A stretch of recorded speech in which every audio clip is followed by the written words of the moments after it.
Hello, and thank you so much for joining me for this talk. I'm going to be talking about Hecate and my book, Keeping Her Keys, An Introduction to Hecate's Modern Witchcraft.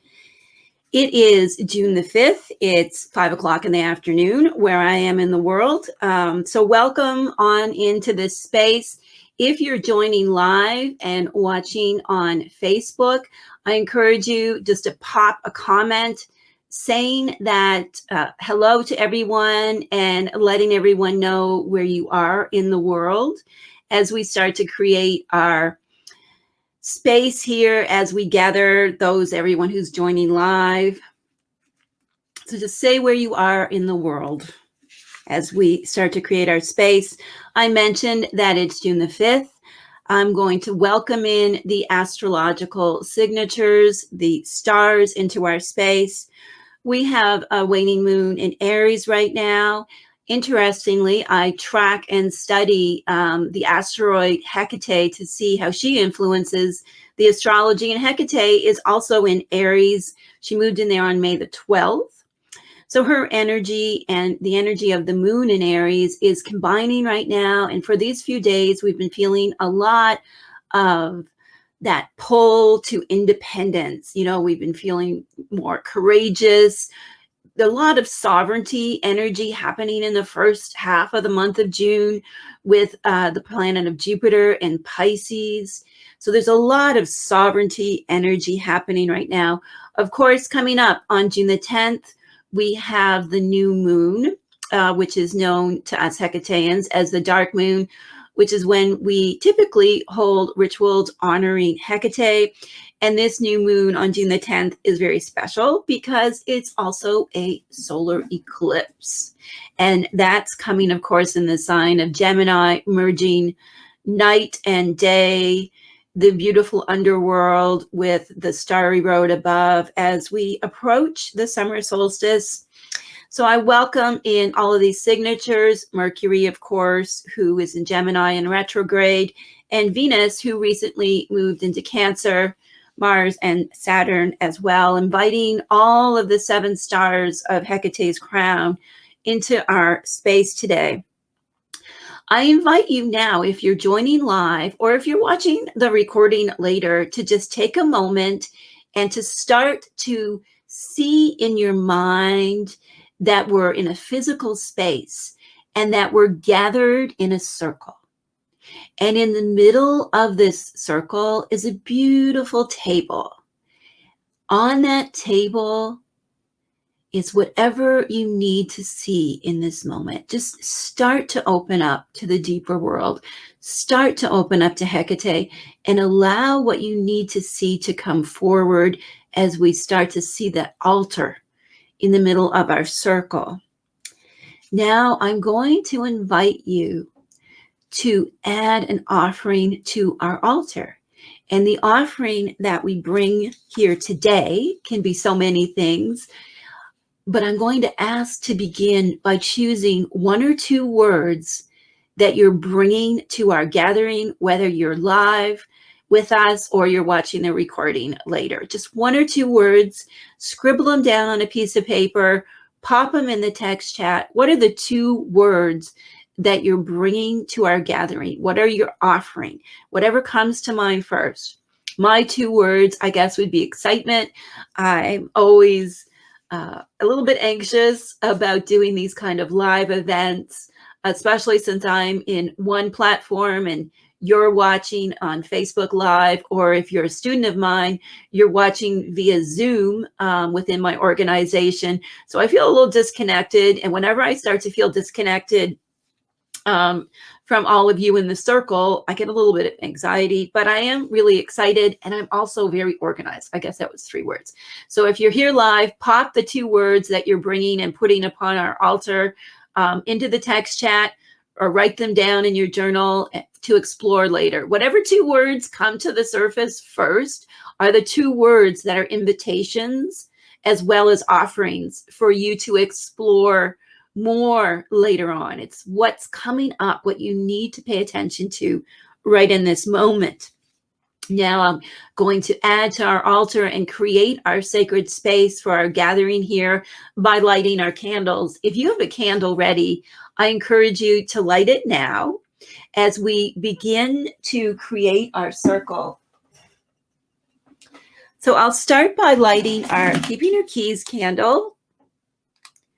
It has the beautiful Keeper of the Keys illustration on it that I commissioned from the amazing Mary Martinez.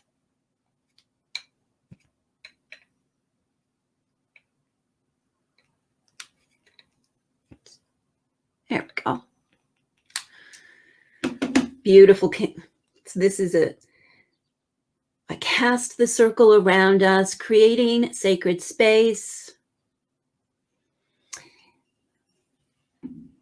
And I also have the candle for Covina, which is my organization,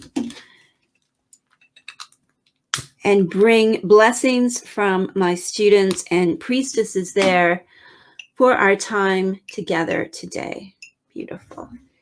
The circle is now created.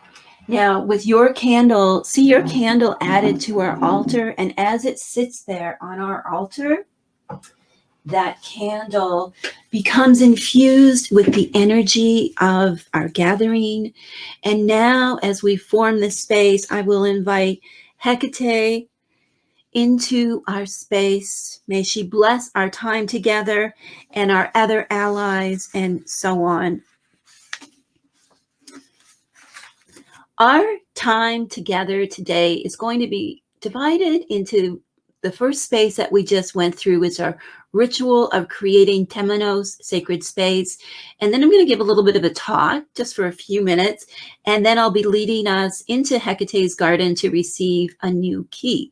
So it's very exciting afternoon lined up here. When I was thinking about what I wanted to highlight in the time that we have together, I decided to focus upon 3 of the most common questions that I get asked about Hecate and being a Hecatean. Just getting the screen share going here.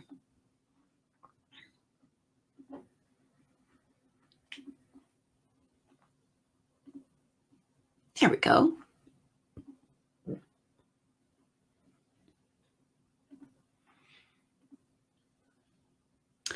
So you may have already heard about Keeping Her Keys, this book that's 13 lessons that lead you on a journey through personal development, meeting at the crossroads with Hecate, her history, and it's her history, and it's also my personal experience and the data that I've observed from the hundreds of students that I've taught over the years, the lessons that are contained in this book.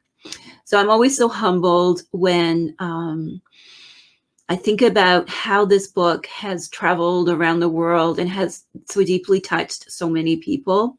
I love all the messages that I receive. Absolutely phenomenal that this work has been so meaningful for so many people. When I think about the book, I think about my journey of the book as the one who brought it to life, and I really see myself as the conduit. My background as a psychologist, herbalist, ritualist, and so on, helped to craft the messages of Hecate as they were conveyed to me.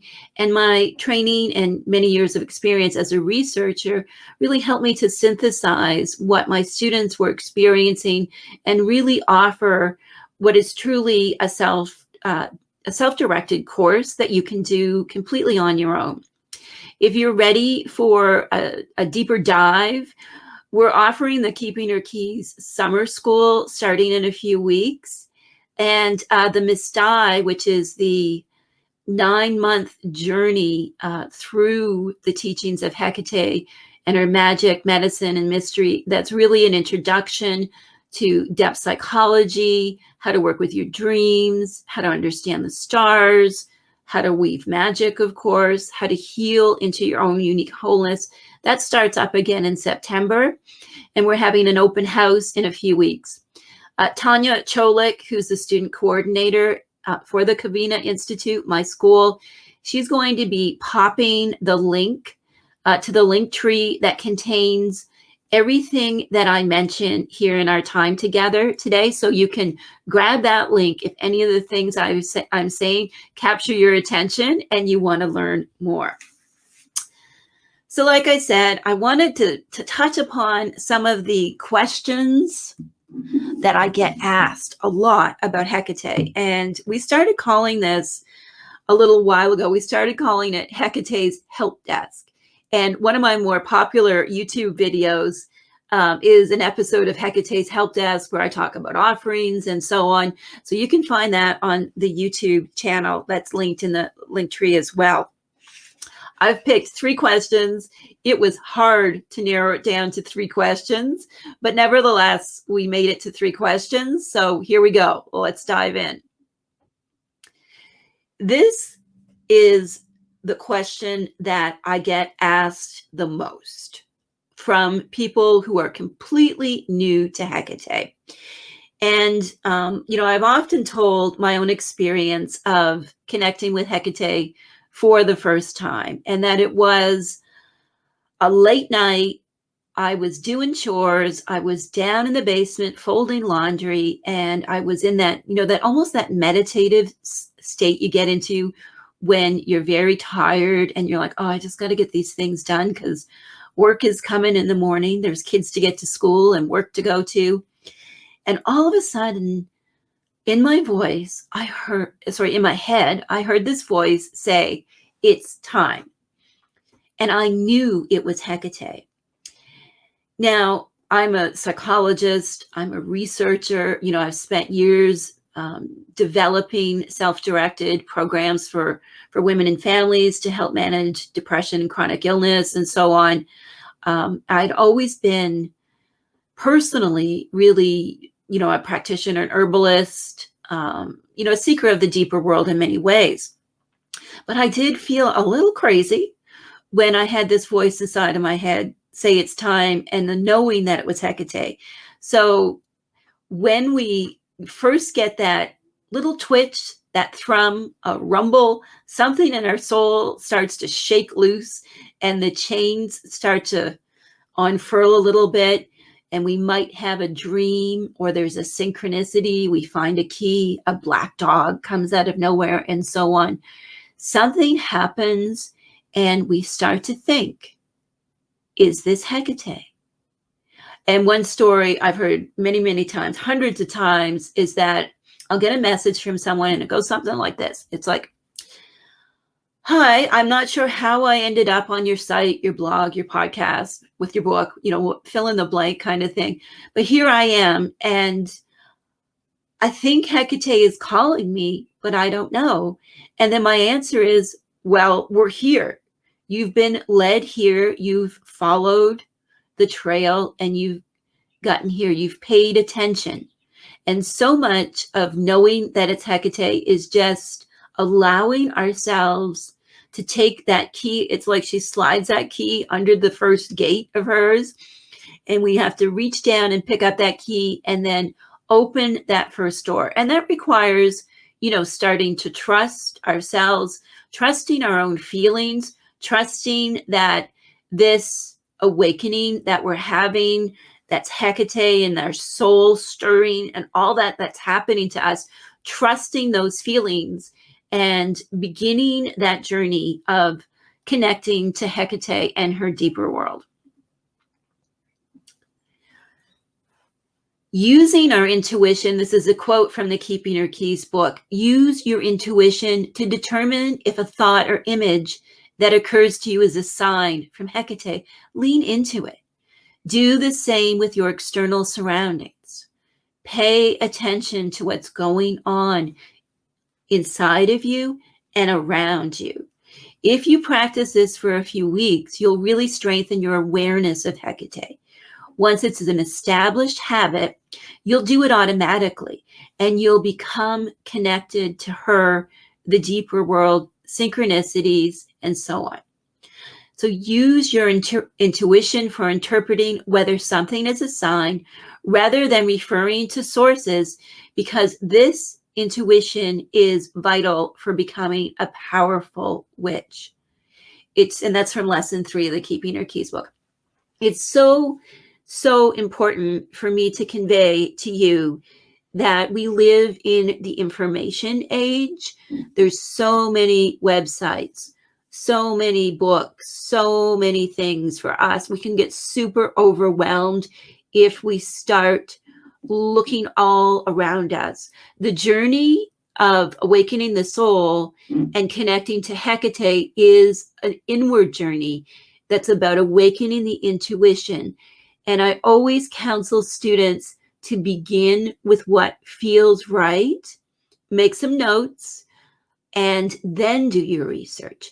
Don't rely on what anybody else, including me, has to say about Hecate or your own private spiritual journey. Turn to books, courses, and so on when they feel right for you. And this is really how I tried to write this book, to say, I'm going to talk about some psychological practices, some very practical kind of personal development practices, and also things from depth psychology, talking about dreams, the deeper world, and so on, the soul that comes to us from depth psychology. I'm going to offer you these practices. I'm going to meld them all together with the magic, medicine, and mystery of Hecate that I've developed over my years of being both a practitioner and a teacher. But use these things. These tools will work. They will fundamentally transform your life, who you are. They'll allow the soul to be what you bring to the world. They'll break chains. There's so much healing. And at the same time, there's space for you to find your own journey. And that journey really begins by turning to our intuition.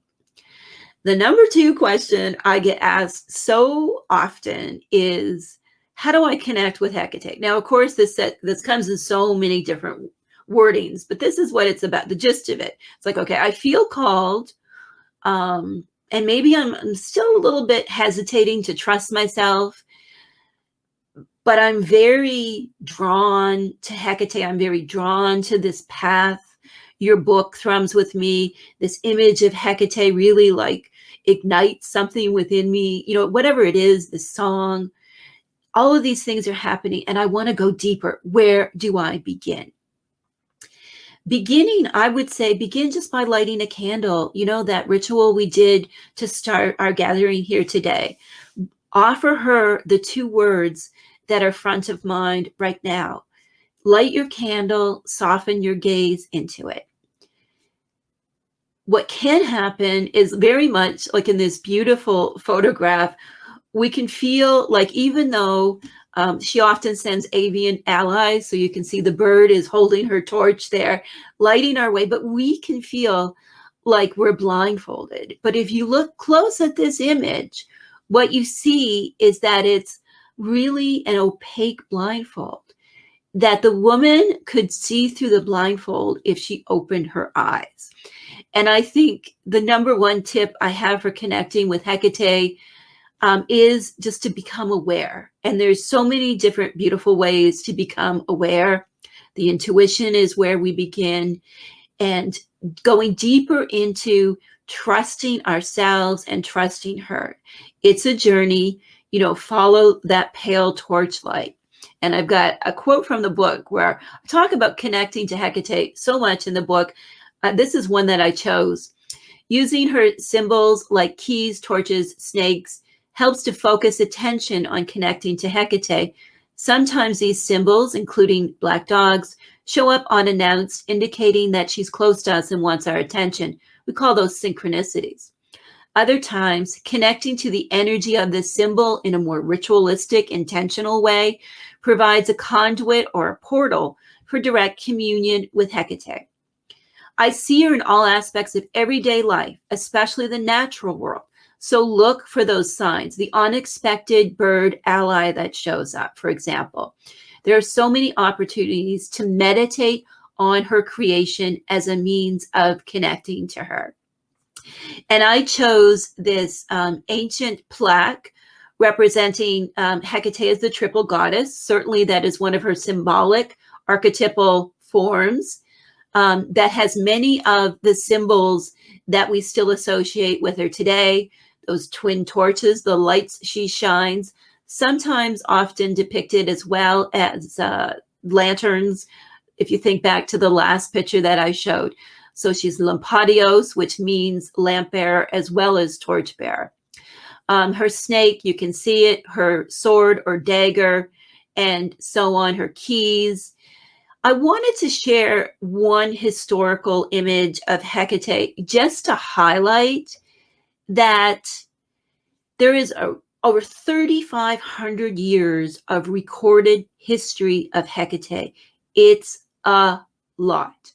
I have been studying Hecate's history from that psychological lens for over a decade now. I still learn new things. So don't get overwhelmed with the history. Follow the threads as they kind of come to you. And don't think that because Hecate perhaps shows you a dream, and in the dream, she looks different than what you may have seen another image, or maybe she sends you a butterfly. Don't think that that can't be Hecate. Don't fall into the trap of dogma. When we look at Hecate's history, what we're seeing is how others have encountered and experienced and written about her. And her history is complicated. Her history is woven in to the history of the witch. It's complicated.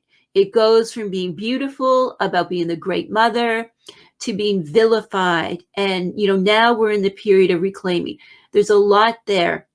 Study it, explore it, go deeper into it, and really just allow what feels right to you to be the road that you follow her on. The number 3 question I get asked, and these questions aren't in any specific order, maybe except for that first one, which I do seem to get asked a lot. How can I heal into my own unique wholeness? This is a beautiful image by the fabulous Brooke Shaden. And it really shows, I think, what a lot of us go through. We have this keyhole inside of us, that's the soul. And we go through a lot of different keys to find what fits in order so we can become whole and reconnected and turn that key and open the way back to our soul and the deeper world and manifesting our desires and so on. My work really focuses on healing into wholeness. I get so many messages from people who are doing the healing work from trauma, addiction, chronic illness, and so on. And the journey of Hecate, as I teach it using so much depth psychology and plant medicines and so on, is a journey of healing into our own unique wholeness. And this is a process. It's not one and done. There's no one stone you can buy or one thing that's going to immediately help you recover. Though I've developed what I call quotidia, a daily ritual that has 3 parts consisting of lighting the candle, meditation, certainly, and also oracle work is so key to connecting to Hecate and the soul. In the book, there is a lesson on divination that includes the Enodia oracle. In the book, it's called The Approach Avoid Tarot Reading.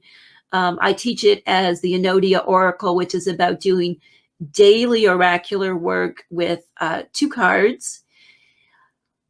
There is so much more to healing into our own wholeness, but meditation, connecting using the candle, the daily oracle will certainly get you well on your way, and it helps to create that daily ritual that is so, so important.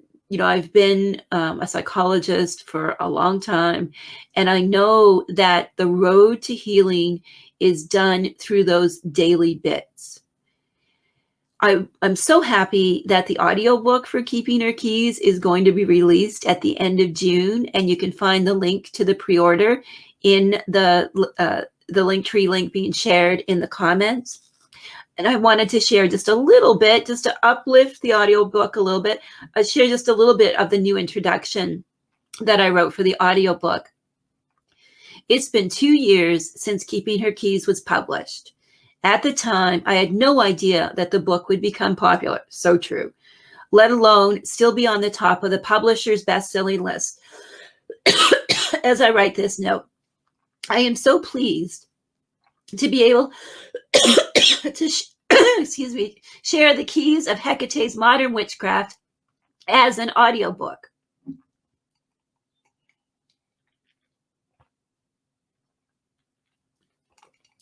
Hecate is fundamentally the return to the soul, and so many ancient authors, you read the Chaldean oracles, for example, and others, and modern authors such as Dr. James Hillman and Thomas More describe Hecate as the soul and the return to the soul so amazingly well.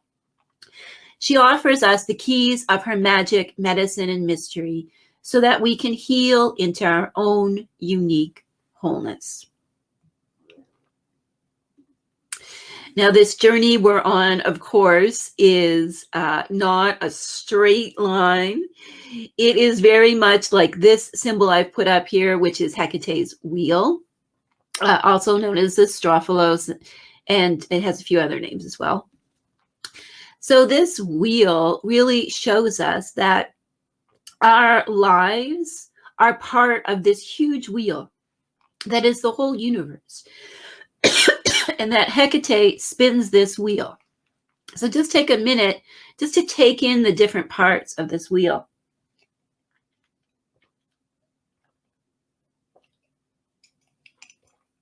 Excuse me. You can see it's very labyrinthine. It's a serpent, perhaps a coiled serpent. And at the middle is a star, the soul star. The essence of who we are, that is eternal and so much greater than anything that we're currently going through, greater than this incarnation, so much more. And this wheel, we're part of it, and it turns and it spins. And of course, it's, similar to the modern wheel of the year that many of us are familiar with. In my organization, we follow the moon cycles. So we honor Hecate by following the moon months, and we do a different exploration of an aspect of Hecate, often called an epithet of Hecate, every month. And we use different correspondences, so different spirits that we're connecting with, and so on. So let's just take that a little bit deeper and come back to our altar that we created at the start of our time together. So this is the specific segment of the Great Wheel of the Year, which I call Avitas, in my school. So this is our altar for this month. We're in the moon month of Enodia, which will be ending soon, of course, because we've got the new moon coming up. We work with sigils. We explore an archetype of the self. You can see the maiden represented there. That's from the Wild Unknown Archetypes deck by Kim Kranz. So the sigil that looks like a key kind of is the sigil for Kavina, and the other one is the sigil for Enodia and the maiden. And you can see smoky quartz. Damiana is our plant medicine for the month, and horse is our animal ally for the month. So let's just start to connect to our altar as we prepare to go into our meditative journey. Just thinking about your candle on that altar, whether it was a physical one that you lit or it's just one that's appearing now in your mind's eye. Just start to connect with that.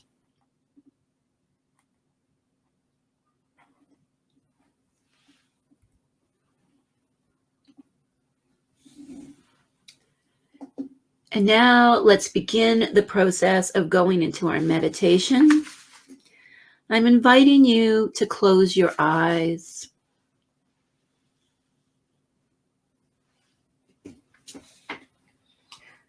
And just relax, taking a breath here, just becoming aware of the breath.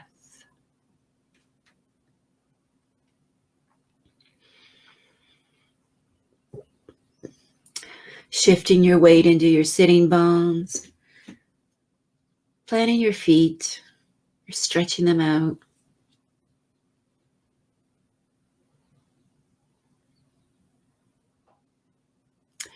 Now let's take another breath. We're going to take it past the throat, past the heart, down to the root. Holding it here and letting it go.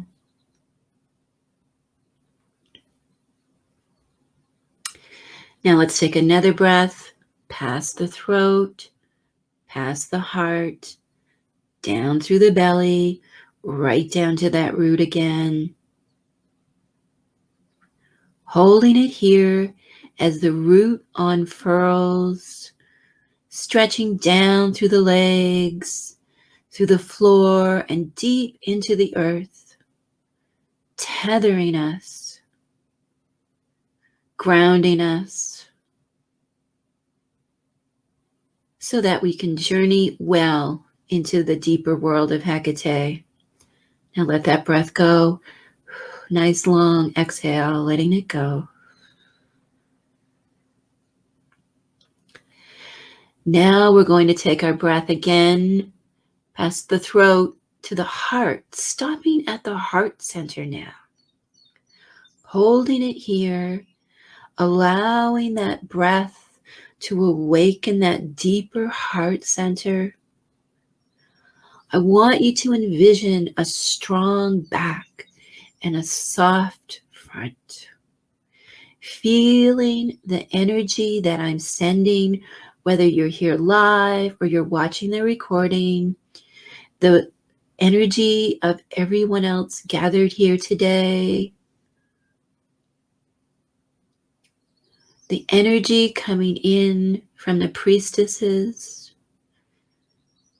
It's that beautiful energy, and letting that breath go as the heart is awakened and connected to the root, creating that channel.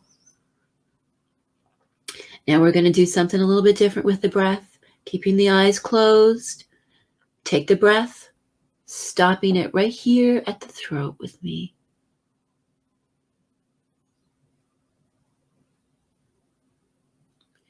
Feeling that breath travel upwards to the sinuses and the skull. Feeling that energy just start to relax the chatter in the mind and letting it go. Now, let's breathe to the throat again. Pulling it up, you know where we're going. We're going up, up, up to the crown. And as we turn our attention to the crown, we see all the clutter in the mind start to just relax, settle down like birds roosting. And you see with the deeper self. You see from the vantage point of the soul. Some people call this the third eye. You see that way now. And as that third eye opens, you see a gate. And that gate now opens.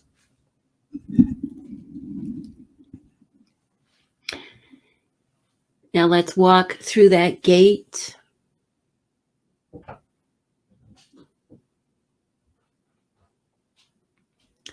Now we're here in Hecate's realm, the deeper world, the sacred, the mysteries. Noticing here the temperature. Is it hot or cool, humid, dry?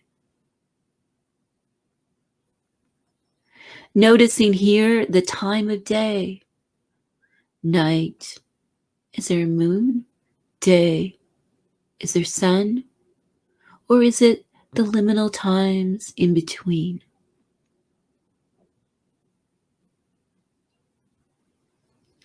Step deeper now into the garden, noticing your surroundings. You see her plant medicine. What plants do you see?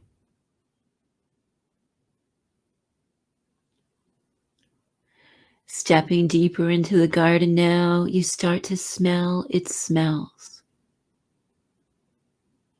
Perhaps you see other occupants of the garden. Maybe those of us here on the journey together. Maybe an animal ally. Maybe one of Hecate's companions. As you walk deeper and deeper into the garden, taking it all in. And now you look straight ahead and you see the altar with all the candles and offerings on it. And you come before it. And you maybe sense the presence of all of us taking this same journey at this same time. Maybe you feel the warmth and love. Or maybe this journey is meant to be yours alone. However it is evolving is how it is meant to be.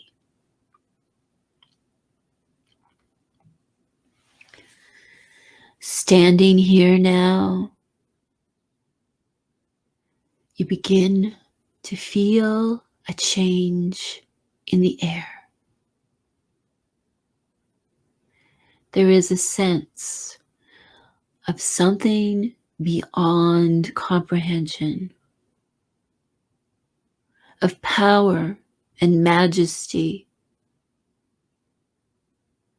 of healing, of awakening. There is a rumble inside of you and a thrum under your feet as though drums somewhere are beating, though you can't hear them.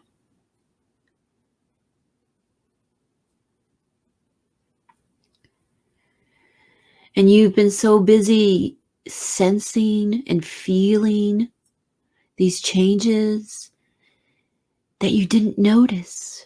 But Hecate now stands right before you.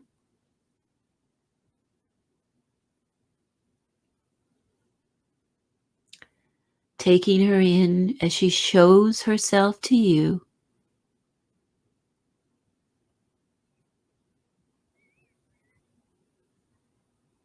And in her hands, she has a key.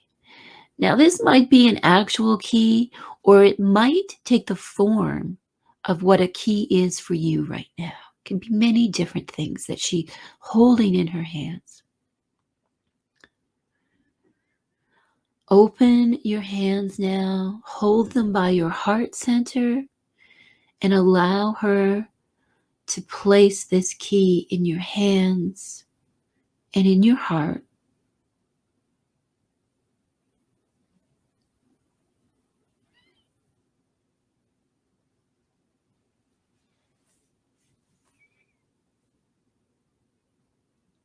And she may kiss your forehead, she may touch you or say a few words, or say nothing at all.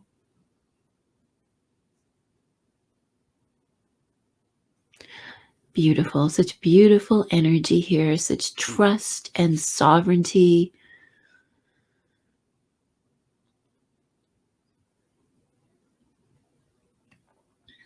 And beautiful gifts from Hecate. Now, as you've been paying attention to your gift, you realize that Hecate is gone as quick as she arrived. And you now know it's time to depart her garden.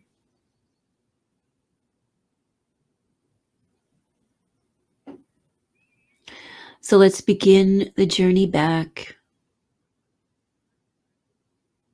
As our gift becomes part of who we are. Walking down that path, noticing the plants, the animals, the others. Being a little bit sad to leave, but being so content with what you've received. And now we come to the gate and we step through the gate once more. Seeing that gate close, bringing that symbol back as we start to come back into our physical selves. And as the gate closes, our crown relaxes, and our mind goes back to that everyday unified field of both the very practical and the mystical.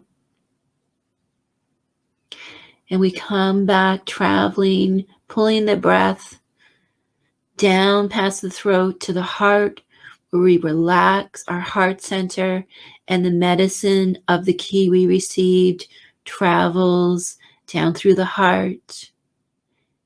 And then finally, down to the root, deep in the belly, cradled around those sitting bones of ours, as the key medicine starts to permeate here.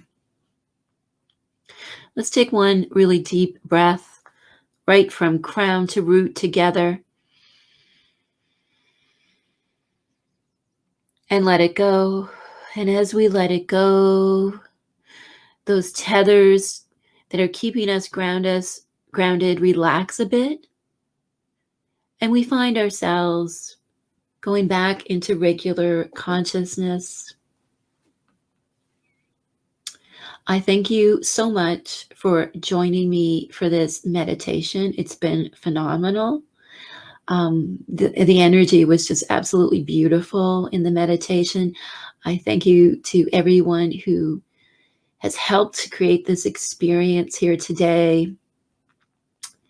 And as you come into your body, if you've got a few things you need to just jot down quickly, make a couple of notes, just hold those as little tethers, little anchors for what you experienced in Journey today.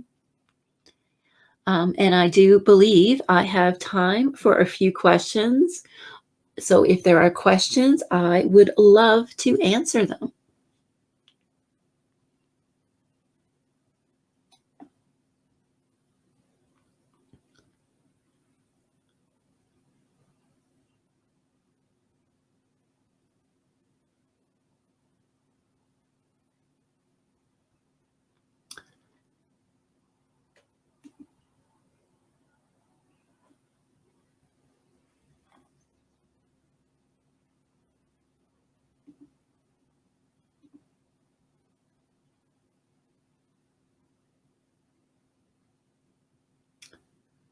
All right, thanks. I'm saying thanks to Trevor. So I don't think we have any questions. I don't see any questions popping up. So I will say thank you again for joining me. And Hail Hecate. You can find more about everything I've talked about in that Linktree link that should be in the comments, whether you're watching this as a recording on Facebook or on YouTube or wherever you're finding it. Here's the Keeping Her Keys book. You can connect with me and go deeper into my work through the Covina Institute. Lots of information through those Linktree links. Black dogs. We didn't have time to talk about black dogs. Lean into what the black dog was doing, or what anything that comes to you that feels like it's of Hecate. What is it doing? And look to your dreams. Always look to your dreams, because those outer synchronicities that we get are manifestations of something that's going on in the deeper self, and that it comes to us in dreams. So I would say see where your dreams are at, and that'll help you to understand your experience that you're having in the waking world. Another quick question: how do we incorporate Hecate into our daily lives? Certainly, I talk a lot about that in this book. You can grab those other links in the link tree that's shared. For me, my teachings, I talk about the daily ritual, which I call Quotidia. That's a course, a free small course that is featured in that link tree as well. If you want a deeper experience of it, you can join my school for that daily ritual. I think daily practice is absolutely the key. And become aware. Just pay attention. She's already there, and it's up to us to pay attention to her. All right. Thanks so much, everyone.